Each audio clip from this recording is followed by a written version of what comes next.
नमस्कार, आप देख रहे हैं लखनऊ का अभिमान न्यूज और मैं हूं आपके साथ ज्योतिका। आइए रुक करते हैं खबर की ओर। केंद्रीय मंत्री चिराग पासवान ने कहा, नतीजों ने विपक्ष द्वारा उठाए जा रहे सभी सवालों का जवाब दे दिया है। मैं पीएम मोदी को बधाई देता हूं कि विपरीत परिस्थितियों में भी भाजपा हरियाणा में सरकार बनाने में सफल रही है। हरियाणा की जीत किसानों, युवाओं, जवानों और संविधान की जीत है। चुनाव नतीजों ने आरक्षण और संविधान पर भाजपा के नजरिए पर सवाल उठाने वालों को करारा जवाब दिया है।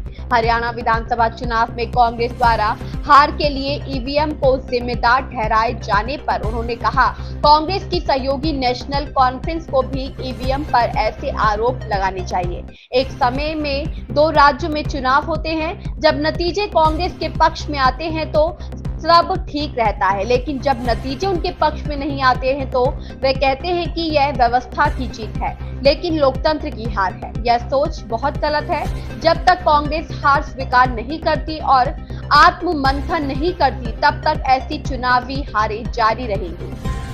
देखिए, मुझे लगता है कि ये परिणाम उन कई सवालों के जवाब बनकर आए हैं जो विपक्ष निरंतरता में लगातार हम लोगों के ऊपर लगाता रहा है, हम लोगों के ऊपर वो प्रश्न उठाता रहा है अलग अलग विषयों को लेकर, और खास तौर पर हरियाणा के मैं परिणाम सबसे पहले तो मैं मेरे प्रधानमंत्री आदरणीय नरेंद्र मोदी जी के नेतृत्व को, उनकी कार्यशैली को मैं बधाई देता हूं। आज सिर्फ उन्हीं की वजह से मुझे लगता है इतनी विपरीत परिस्थिति में जिसमें किसी ने शायद अंदाजा नहीं लगाया होगा, वो परिणाम हरियाणा और हरियाणा के लोगों ने भारतीय जनता पार्टी के पक्ष में देने का काम किया। इसके लिए जहां मैं मेरे प्रधानमंत्री जी के नेतृत्व को मैं बधाई देता हूं, वहीं केंद्रीय गृह मंत्री आदरणीय अमित शाह जी की नीतियों को बधाई देता हूं, वहीं जेपी नड्डा जी के संगठन क्षमता को मैं बधाई देता हूं। साथ ही में मैं मानता हूं कि हरियाणा की ये जीत, ये किसानों की जीत है, ये नौजवानों की जीत है, ये जवानों की जीत है, और सबसे बड़ी बात, ये संविधान की जीत है। जो लोग बार बार आरोप लगाते थे संविधान को लेकर, आरक्षण को लेकर, अनुसूचित जाति में जो लोग इस तरीके का भ्रम फैलाने का प्रयास करते थे, मुझे लगता है उन सबको एक परिणाम ने करारा जवाब देने का काम किया है। सबसे बड़ी बात, ये देश के लोकतंत्र की जीत है। मैं इसके लिए पुनः मेरे प्रधानमंत्री जी को और हरियाणा की जनता को मैं बधाई देता हूँ।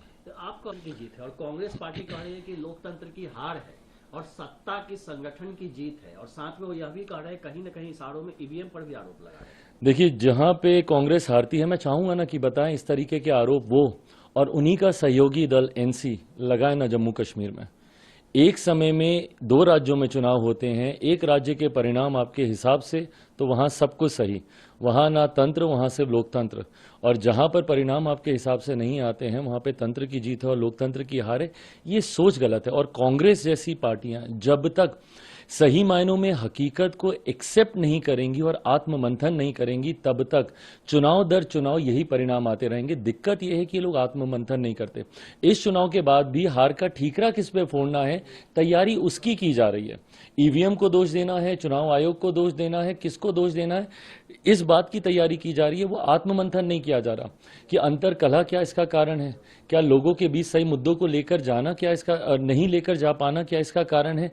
इसका मंथन जब तक कांग्रेस नहीं करेगी, कांग्रेस का रिवाइवल बहुत मुश्किल है। इस खबर में बस इतना ही। बने रहिए लखनऊ का अभिमान न्यूज के साथ।